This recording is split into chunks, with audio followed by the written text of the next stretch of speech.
tópico: tensão, cristianismo e cultura, tendências históricas e contemporâneas de lidar com a cultura. Nós seguiremos a nossa análise, mas já um pouco mais prática, tá?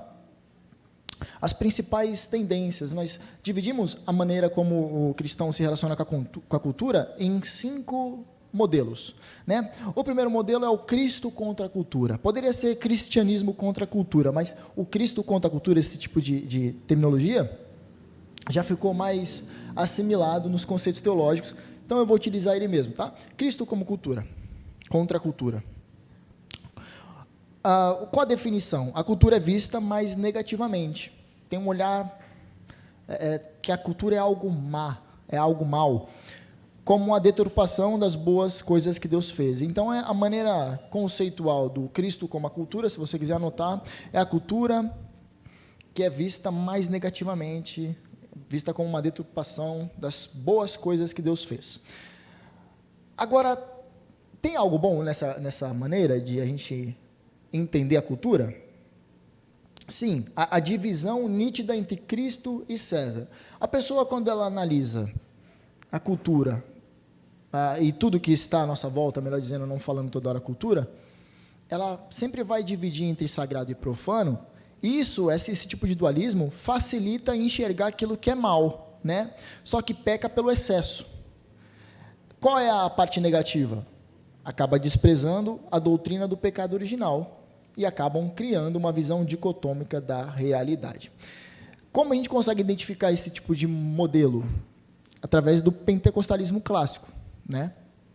Você provavelmente deve ter visto já algum irmão pentecostal que ele vê a música do mundo, a música secular. Ele entra, às vezes, que o pastor mencionou, a pessoa entra no seu carro, está tocando uma música que não é gospel, a pessoa fica até, esse cara, acho que não é crente não, né? Então, essa Cristo contra a cultura, nós vemos muito, muito em nossos dias, tá? Tem o Cristo da cultura. A definição é: não há tensão entre as leis sociais e o evangelho. Então, não tem nenhum tipo de complexidade, é uma continuidade. E aí você vai ver algumas pessoas, por exemplo, eu assisti o Rei Leão ontem, Deus falou comigo no filme do Rei Leão. Eu falei, não é possível, não. Tem uma coisa errada com isso aí. Ele assimila todas as coisas da nossa realidade, da nossa cultura, tendo Deus diluído na cultura. E aí, tem um ponto positivo nisso? Sim, estabelece pontos de contato com o descrente através da semelhança. Então, ele começa a evangelizar, obviamente, de uma maneira bem negativa, trazendo a pessoa para crer num teísmo, né? Crer, ou melhor dizendo, num deísmo, que existe um Deus, mas ele não é pessoal, é um Deus impessoal, um Deus que está diluído na sua criação. Qual a parte negativa desse tipo de relação do cristão com a cultura? É a visão deturpada de Cristo. Cristo não é o Senhor, Cristo não é o Salvador soberano. Cristo pode ser traduzido através de um filme que ficou conhecido, e tem até um best-seller chamado A Cabana, né?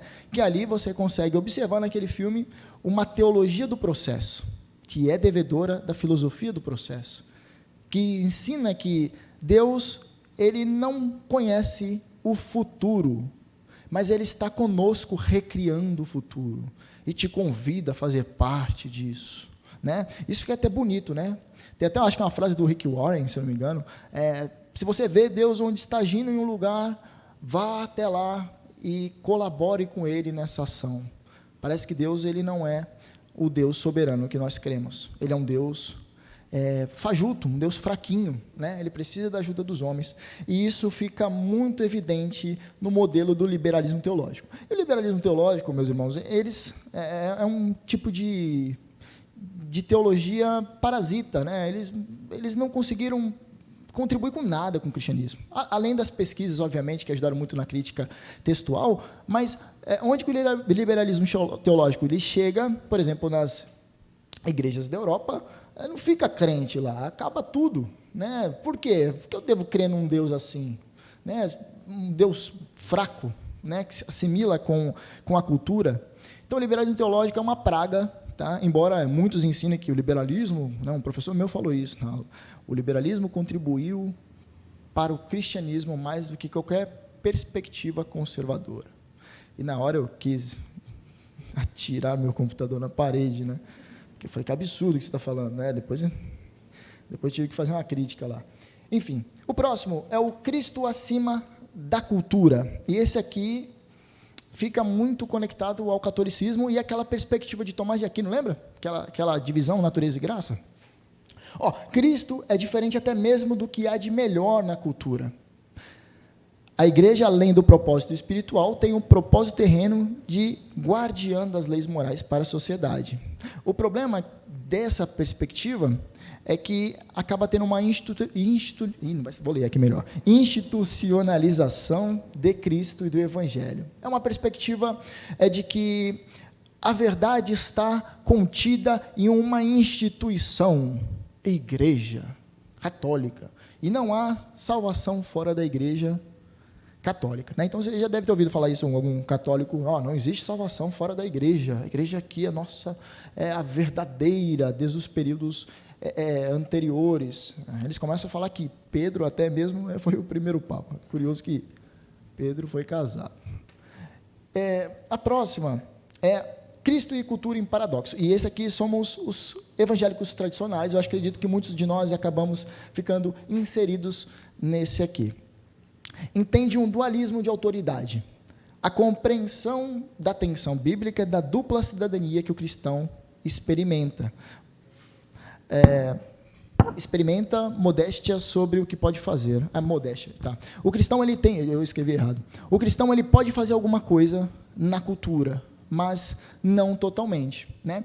Então, essa perspectiva de que, por exemplo, eu posso assistir um filme da Netflix, e é legal o filme da Netflix, né? Eu posso assimilar como uma produção cultural, mas eu só analiso ela como um mal necessário, né? E não tem nada, o problema dela é que não tem nada significativo a dizer a cultura. Essa perspectiva esse dualismo em paradoxo, né? Esse cristão em cultura em paradoxo tem uma perspectiva de que a cultura, nós não temos muito a dizer para a cultura. Nós não podemos introduzir elementos que nós cremos na cultura. A cultura, ela fica multifacetada. Ela tem duas percepções. Uma que existe uma autoridade na cultura, que é o mundo, e outra que existe, que é o nosso Senhor. Só que o Senhor, ele não pode dizer nada sobre ela, né? Então, você vê, por exemplo,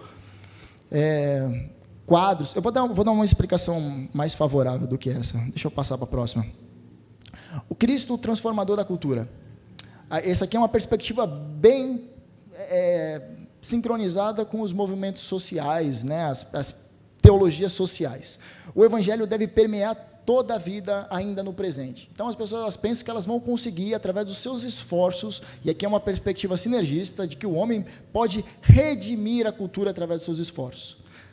Aqui, o ponto positivo delas é que consegue um engajamento com a cultura e influência social, e a perspectiva negativa dela, né, o ponto negativo é que é uma utopia pensar que é possível, através dos nossos esforços, trazer redenção à cultura. Então, você consegue ver isso, por exemplo, num ativismo religioso, né? A gente falou sobre bancada evangélica, né? Parece que nós vamos conseguir impor a nossa visão evangélica a todos, goela abaixo, e haverá um momento onde que gerará um céu aqui na nossa terra. Essa perspectiva tem muita influência escatológica, tá? Que haverá um momento de que tudo vai ficar muito bom, porque os cristãos, eles trabalharam tanto por força própria, eles conseguiram mudar as coisas para a glória de Deus, só que isso é uma grande utopia, porque nós não vamos conseguir remir, através dos nossos esforços, a cultura. Somente o Senhor fará isso de uma maneira definitiva, quando Ele retornar. Bom, eu falei que eu ia dar mais exemplos práticos, contrastando os modos de consumo cultural, tá? Então, por isso que era mais para definir os conceitos. Cristo acima da cultura, entende como algo bom. Por exemplo, um filme da Netflix, ele entende como algo bom. mas busca pela espiritualidade. Mas a busca pela espiritualidade é algo mais elevado. Estou falando muito rápido. É aquela pessoa que, por exemplo, ela tem um filme para assistir, só que, embora ela tenha que fazer uma escolha à noite, ela entende que ela não pode assistir aquele filme porque existe algo mais elevado. Então, ela coloca um grande problema. Ela não pode consumir aquele filme porque ela tem que... Qual é o algo mais elevado? Louvar a Deus, cantar a Deus, ler a Bíblia.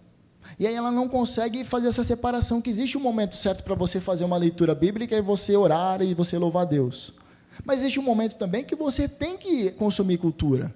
Você tem que administrar o seu tempo através de uma produção intelectual. Não é pecado, não. Você tem um filme para assistir, assista o filme, assista a sua série, assista a sua novela, embora as novelas sejam bem ruins. Leia um livro, e não precisa ser um livro evangélico. Você pode ler outros tipos de obras. Cristo e cultura em paradoxo. Quando ela analisa um filme da Netflix, por exemplo, estou trazendo algo prático, ou pode ser um filme da Sessão da Tarde, caso eu não tenha Netflix. Cristo e a cultura em paradoxo. Entende como algo mal, ou seja, o filme, a produção cultural é algo mal, mas necessário para nos ajudar a entender o mundo onde vivemos. Então, é aquela pessoa que ela se aproxima do filme, ou da música, tentando somente entender o modelo onde nós estamos inseridos, o mundo onde nós estamos inseridos, mas ela não consegue experimentar, aproveitar, perceber coisas boas ali, né? E isso é um grande problema, você não conseguir consumir, não conseguir ver graça comum nas coisas, você acaba se fechando para o mundo, acaba se alienando. E, por último, o Cristo da cultura entende como algo mal e, por isso, não consome. Eu não assisto o filme, não. Isso aí é do diabo. Não, isso aqui, né, não posso. Então, elas ficam em evidências e eu trouxe as quais valorizam a graça comum. Então, eu estou fazendo o que agora? Vou pegar essas 5 visões que ficam mais em evidência através do evangelicalismo tradicional, através do catolicismo, através do liberal, através do ativismo político, e tem mais um agora, dos pentecostais. E agora nós vamos analisar como cada um se comporta através da perspectiva da graça comum. O Cristo contra a cultura, ele não consegue enxergar a graça comum nas produções culturais. Então, é do diabo, não assisto, né? Os outros, eles conseguem valorizar a graça comum. Graça comum, você se recorda, né? Eu coloquei aqui um fundo de chuva, para você lembrar que a chuva nasce sobre os justos e injustos, né? Deus, na sua bondade, na sua infinita graça e misericórdia, ele concede que os homens, mesmo não crédulos, eles tenham percepções da verdade. E aí tem uma frase que é bem conhecida, que toda a verdade é a verdade de Deus. Agora, o Cristo da cultura, o Cristo acima da cultura, o Cristo e a cultura em paradoxo, eles conseguem assimilar a graça comum. E, por último, o Cristo transformador da cultura, não. Então, ele tem que envolver meios ativistas para remir a cultura, né? Nada está bom. Quais possuem respaldos bíblicos? E aqui eu acho que importa bastante. Nós já tiramos 2 logo de cara. O Cristo da cultura, ele não serve para a gente porque ele não tem fundamentação bíblica. E o último, o Cristo acima da cultura, também não. Então, nós ficamos Cristo contra a cultura, em paradoxo e transformador da cultura. O contra a cultura, da cultura, eu falei errado. Contra a cultura, o Senhor exigindo que Israel se separasse das nações, não amar o mundo e não se conformar a ele. Então, você percebe que esses versículos até eles são bem citados para as pessoas, até nossos irmãos pentecostais, que falam, não, isso aqui é do diabo. Eles estão entendendo que eles têm que se separar do mundo, né? Você já deve ter ouvido falar, isso aqui é coisa do mundo, eu não posso me enturmar, não posso fazer parte disso, né? Então, eles atravessam essas ideias com esses tipos de fundamentações bíblicas. O Cristo em paradoxo tem a fundamentação de Naamã convertido de volta à sua terra. Você lembra, né? Naamã, quando foi curado, ele retorna, ainda sendo não um judeu, mas um gentil, retornando à sua terra. Também você consegue ver a recomendação de Pedro, de testemunharmos mediante a honra que prestamos às autoridades, mesmo quando nós somos injustiçados, e avaliar todas as coisas para reter o que é bom.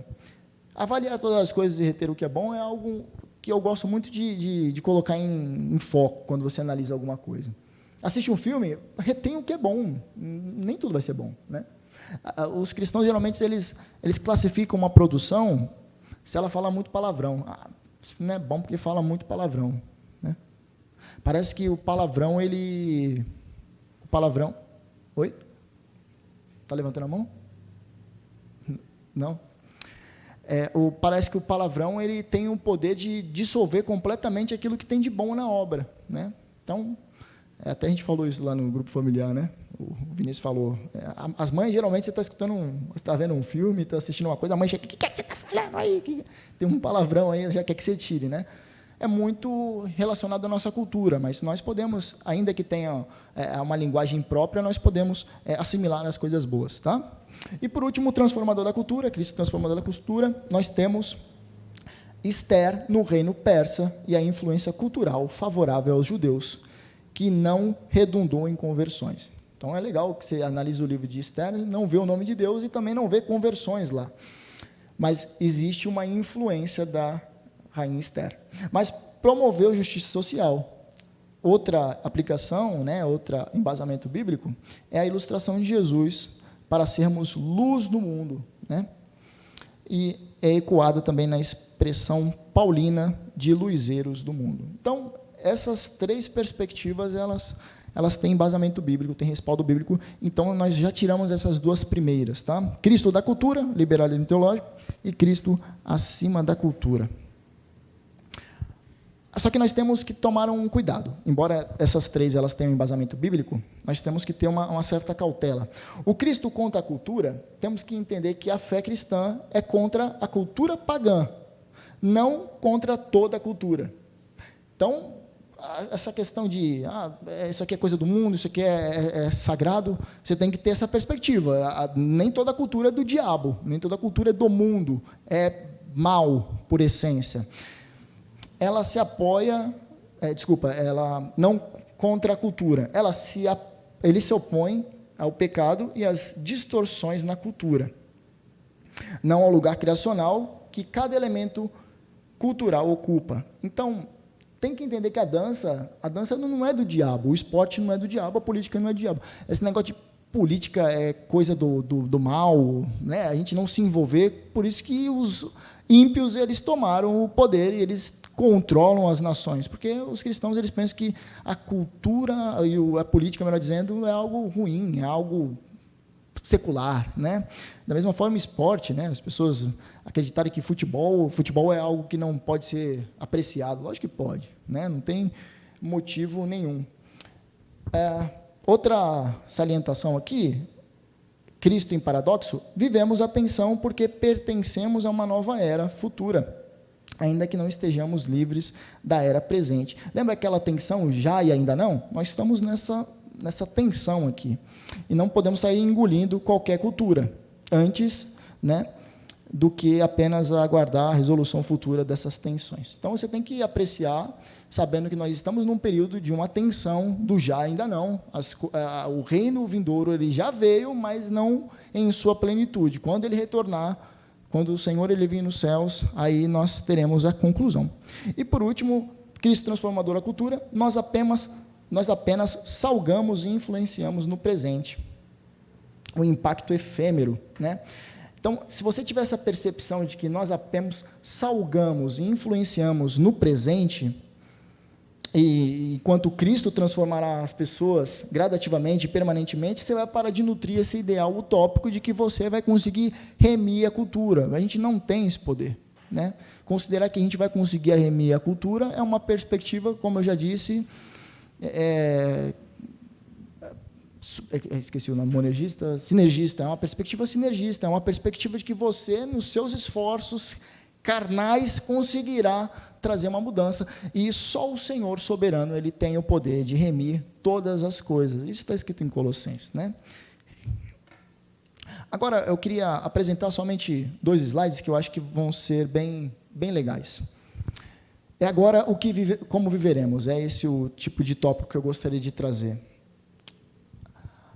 O Prêmio Nobel, talvez você já tenha ouvido falar, né? É um prêmio reconhecido internacionalmente. O Nobel era um erudito, um autodidata químico, e quando ele morre, ele destina 94% de toda a herança dele para uma premiação àqueles que colaborassem com o bem-estar geral da humanidade.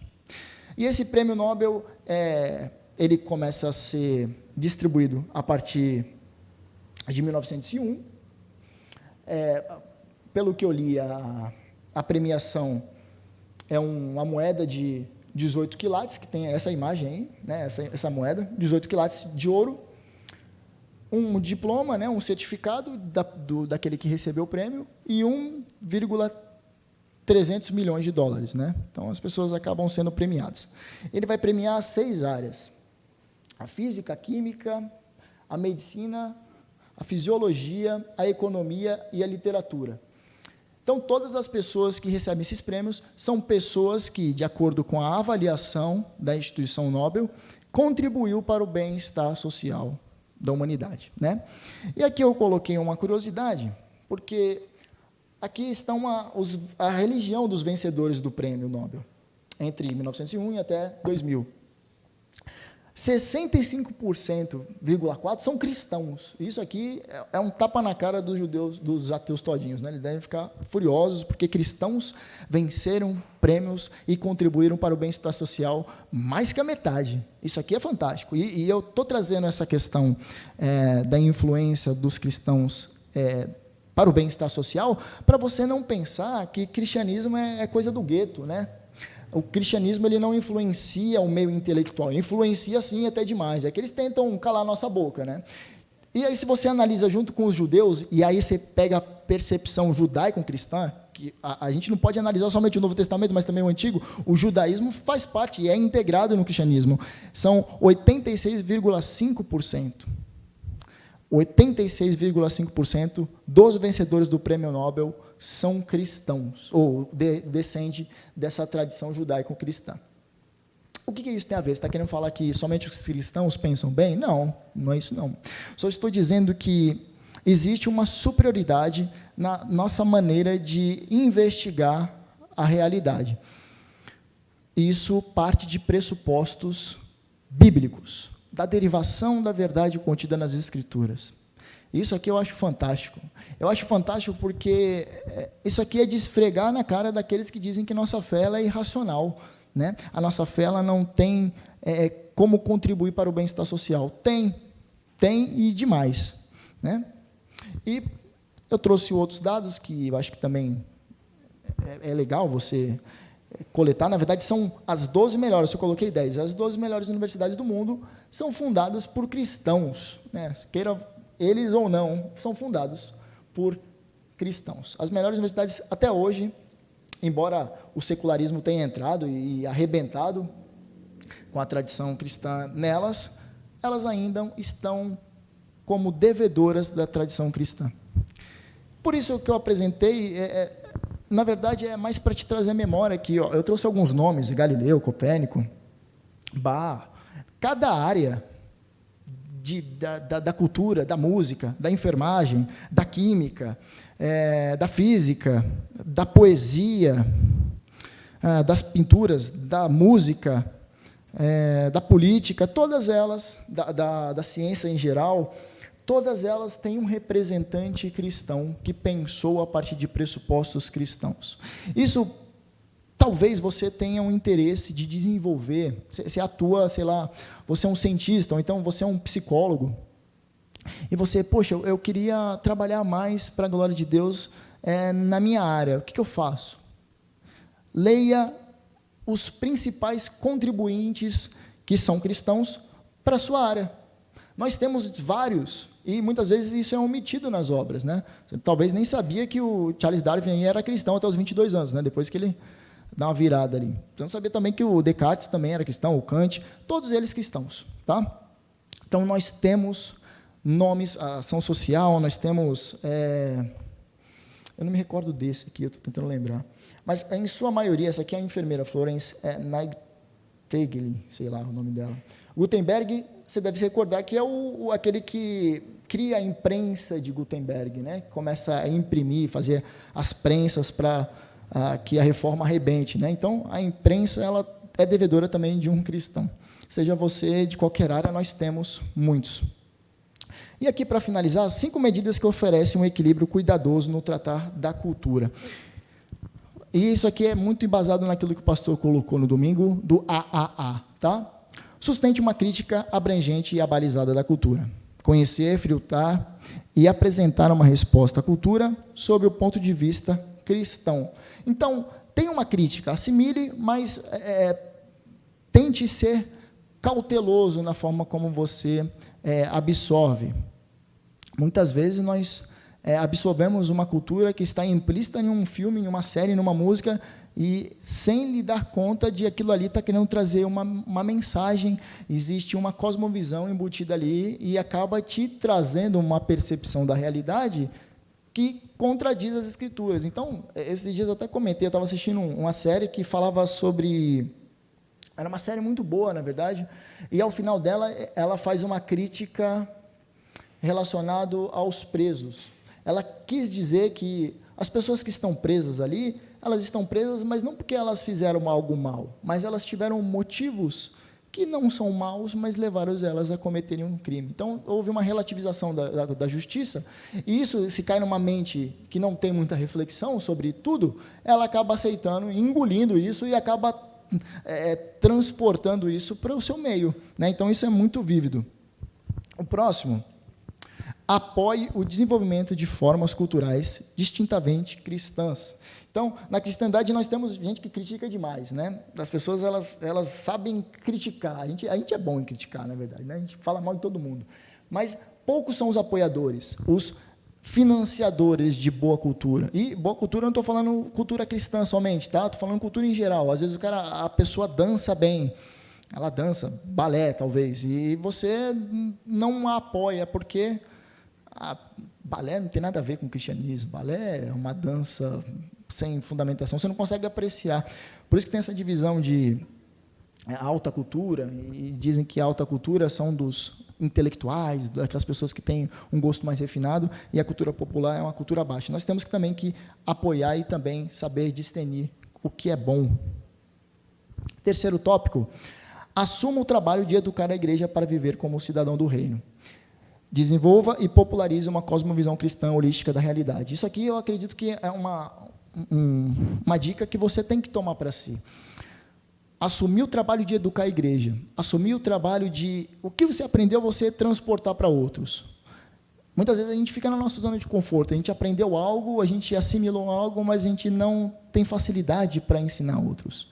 E, na verdade, muitas pessoas não querem ser ensinadas, esse é o fato. Mas é bom você manifestar a sua percepção e mostrar que existe um plano de fundo teórico, né, um arcabouço teórico, teológico, para você apreciar algo, né? Então, sei lá, alguém que você conhece...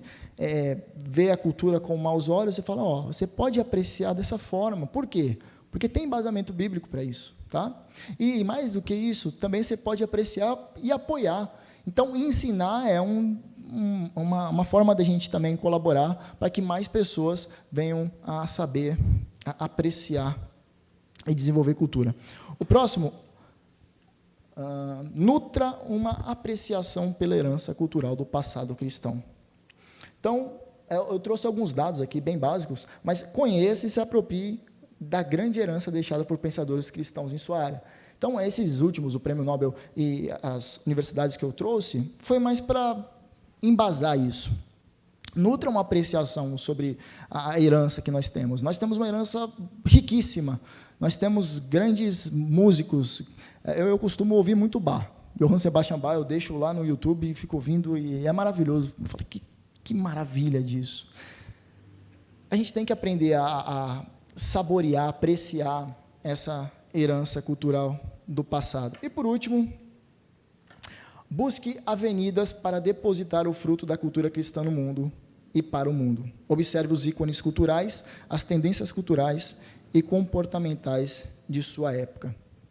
Eu acho muito interessante uma observação que a Nancy Pearce fala. Ela fala, observe os ícones culturais da sua época. Aí eu, só tem tranqueira, né? Aí ele falou, observe, existe algo que faz eles serem, os olhos se voltarem para eles. Aí eu, poxa, o que será, né? O que será que eles conseguem se comunicar com a cultura? Porque as pessoas olham e falam, puxa, eu quero ser que nem esse cantor, ou esse ator, ou essa atriz, esse é modelo, eu quero ser igual. Por quê? É somente a estética? É somente... Não, tem algo mais, algo que eles estão fazendo certo, a maneira como eles se colocam diante do público. Essas coisas nós devemos olhar, e não para sermos iguais, mas para absorver e falar, poxa, é legal esse intelectual, esse jornalista, ele tem uma humildade, ele fala a língua do povo, né? Ele fala gírias e que comunica com facilidade. E, às vezes, você tem dificuldade de falar gírias característica de cada um. Mas, às vezes, é perceber o que comunica melhor e absorver para alcançar certa pessoa. Tá? Então, isso aqui é uma dica até perigosa, chegar numa igreja e falar, fale gírias para comunicar a pessoa, que isso, que absurdo. Mas é observar os detalhes que uma pessoa é comunicada através desses ícones da cultura, e pode ser até da cultura pop. Tá? E eu coloquei as redes sociais aqui porque as redes sociais são uma ferramenta maravilhosa de comunicação sobre o Evangelho. Né? A gente tem no grupo familiar, nós temos uma experiência bacana de que a Rafaela ela teve o interesse sobre o Evangelho a partir de um... Olha que curioso, através de um aplicativo, aquele aplicativo bem marginalizado pela gente, que é o TikTok. Quando ela viu o vídeo falando, ele é o caminho, a verdade e a vida, ela falou, nossa, quebrou com a minha resistência. Que maravilhoso. Eu falei, nossa, que absurdo, nunca mais vou falar mal do TikTok. Caramba, que loucura, um aplicativo desse. Olha, e a gente perdendo tempo. O Vinícius fala muito isso, a gente tem que prestar atenção no TikTok, a gente falou sobre isso e é muito verdadeiro. Tá bom, meus irmãos? E por último, recomendação de leitura. Recomendação de leitura, o livro Amando Deus no Mundo, que a gente já falou, do Dr. Reverendo Heber Campos Júnior. É um livro da editora Fiel, tem e-book, esses dias estava até na promoção, estava R$6. A Verdade Absoluta, da Nancy Pearce, que ela vai fazer uma análise da trajetória do pensamento cristão, acho bem bacana, tá? Embora bem teórico, mas se você gostou da primeira parte, principalmente, eu acho que vai casar muito. E A Morte da Razão, do Francis Schaeffer, que é um livro bem fininho, mas bem chatinho, tá? E ele vai servir de embasamento, ele vai ser citado tanto no livro da Nancy Pearce, quanto no livro do Dr. Heber Campos Júnior. Na verdade, o Francis Schaeffer ele vai ser aquele que eu falei sobre apologética cultural, ele vai ser aquele que vai analisar a cultura e vai identificar as pontes para poder comunicar o Evangelho. E ele é influente demais num aspecto de cosmovisão reformada. Tá bom? Gostaria de orar com os irmãos? E estamos liberados. Senhor, nós agradecemos por esse tempo, nós agradecemos por tantos homens que o Senhor levantou durante todos esses séculos. Nós agradecemos, Senhor Deus, porque a Tua palavra é a verdade. E nós queremos tirar proveito dessa verdade para guiar os nossos passos e apresentar àqueles que não creem que a verdade absoluta é o Evangelho de Cristo Jesus. Em nossos dias, Senhor, esse tipo de declaração é vista com maus olhos, mas nós não podemos esconder essa bandeira, nós não podemos nos envergonhar, nos esconder em uma subcultura, mas levantar o estandarte do Evangelho de Cristo Jesus para que todos vejam que o Senhor é o Senhor de todas as esferas que compõem a nossa sociedade. Nós agradecemos por termos conteúdo para entendermos isso e nos ajuda para que saibamos nos relacionar com a cultura de maneira que o Senhor seja glorificado. Em nome de Jesus. Amém.